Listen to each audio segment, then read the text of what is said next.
That looks incredible, that. A Second World War veteran from Crewe is visiting schools to drum up awareness of this year's VE Day celebrations. Yeah, he's Bernard Morgan, who's 95 and took part in the D-Day landings and served in Belgium, Holland, Germany and India. Top man. This year is the 75th anniversary of VE Day, and Bernard says he goes to the commemoration to remember the fallen. Tim Scott has the story. Like thousands of young men during the wartime period, I volunteered for the Royal Air Force on my 18th birthday. He may have lived 10 times longer than them, but Bernard Morgan's stories of what he did in the war held the pupils at Crewe's Hungerford Primary Academy spellbound.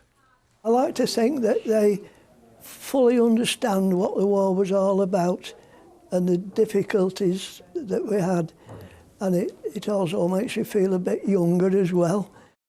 Bernard's role in the RAF was a code and cipher operator. He worked on a Typex machine, sending and receiving encrypted messages. In 1944, he took part in the D-Day landings and spent an anxious time moored off the Normandy coast before his landing craft could come ashore.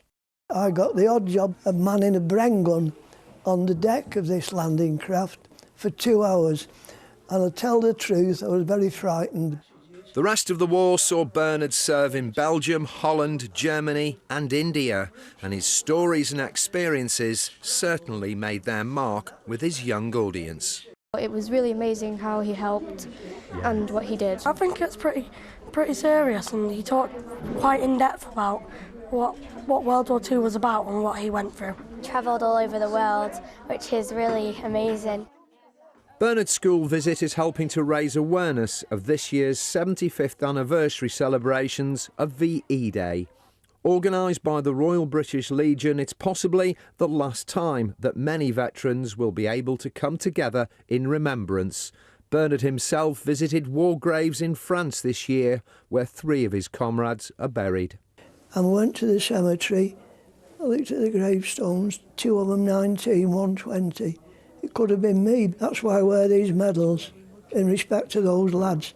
The Royal British Legion are now urging veterans like Bernard and their families to apply via their website for places at the 75th VE Day anniversary in London in May.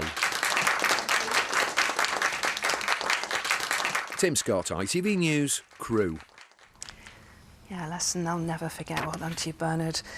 Well, we leave you tonight as we started with